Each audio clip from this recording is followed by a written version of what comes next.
Bismillahirrahmanirrahim. Assalamualaikum warahmatullahi wabarakatuh. Selamat malam, salam sejahtera, yang saya hormati pimpinan rapat musyawarah nasional keempat Hipura 2023, yang saya hormati seluruh peserta Hipura yang begitu semangat. Alhamdulillah, kalau melihat para peserta seperti ini, mudah-mudahan juga nanti kedepannya juga tetap semangat sehingga kita punya program-program yang sudah kita bahas menjadi lebih mudah untuk diselesaikan. Baik, perkenalkan, saya nama Cecep Panggasunjaya, lahir di Bandung tanggal 3 bulan 2 tahun 5. Sudah berapa tahun? 58 tahun menjelang 59 tahun. Ya. Mohon perhatian peserta, kita dengarkan Pak Cecep melakukan audiensi calon pemimpin kita. Kita hormati Pak Cecep. Yang mau bicara arisan di luar sidang. Silakan Pak Cecep. Baik, itu tadi nama saya. Saya tinggal di Bekasi, jadi memang ini juga penting. Kantor kita ada di Jakarta, Kemayoran. Jadi memang perjalanan 1 jam kalau kita mau ke sana. Ini adalah satu tantangan. Artinya tantangan ini sudah saya lakukan selama ini, selama jadi sekretaris.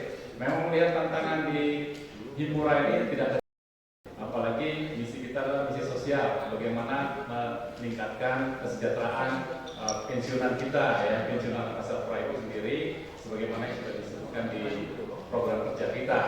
Nah, ini tantangan kita adalah bagaimana meningkatkan kesejahteraan, kemudian bagaimana guyup, ya kan, guyup. Tadi silaturahmi itu dihadiri banyak lagi. Kalau kita tadi sudah ada targetnya sampai 90%, itu mudah-mudahan bisa tercapai kalau kita sama-sama guyup. Ini memang hal yang penting. Yang berikutnya adalah memang yang terkait dengan bagaimana kita para pensiunan ini memiliki kemampuan, kompetensi, ya, yang harus bisa kita, ya kan, sampaikan kepada manajemen dalam hal ini PT Angkasa Pura I untuk berbagi, ya, berbagi itu seperti apa, berbagi tadi melalui pelatihan ataupun sharing session, ini juga memang perlu harus didorong. Untuk itu kita memiliki stakeholder yang terkait dengan Angkasa Pura, yaitu terkait dengan Hipura, yaitu Angkasa Pura, Jakar maupun Dapenra. Ini harus selalu dekat, ya, harus selalu dekat. Karena kalau kita tidak dekat, baik itu komunikasi secara informal maupun komunikasi secara formal harus dilakukan. Karena kalau kita jauh, bagaimana mereka bisa melihat kita, bisa merasakan bahwa kita membutuhkan dia, ya kan? Untuk apalagi untuk memperjuangkan sebagaimana yang sudah kita bahas di program kerja kita. Karena program kerja yang sudah kita buat ini luar biasa sekali. Usaha effort yang harus kita lakukan. Itu yang penting. Jadi baik Angkasa Pura, Dapenra maupun Yakap itu tetap harus kita lakukan.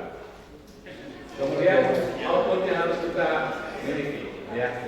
Output yang kita miliki memang bagaimana terciptanya, ya kan, para pensiunan ini sejahtera lahir dan batin. Bagaimana kita sama-sama, karena gini, tidak hanya fisik, ya, yang kita bangun. Artinya kita membangun fisik itu dengan program-program kegiatan olahraga, kegiatan kebersamaan, silaturahmi, dan juga bagaimana non-fisik tadi, bagaimana kita bisa selalu adanya kegiatan-kegiatan kerohanian, kegiatan-kegiatan arisan dan sebagainya yang membuat kita tetap guyup. Sebenarnya tidak terlalu banyak yang harus kita lakukan, tapi effortnya yang cukup penting. Yang terakhir yang perlu kita bangun adalah kerjasama. Artinya kalau sendiri, ya kan, kalau saya sendiri misalkan tanpa dukungan dari penasehat, apalagi senior tidak akan jalan. Jadi saya yakin kalau saya sendiri pun tanpa dari bapak-bapak yang saat ini ada, yang saat ini sedang kita bersama, tanpa itu kelihatannya sulit sekali untuk bisa tercapai. Karena itu kami juga tidak mungkin bisa sendiri tanpa dukungan bapak-bapak, apalagi yang pengurus yang selama ini ada. Oleh karena itu mohon doa dan dukungannya. Sekali lagi tanpa dukungan dari bapak-bapak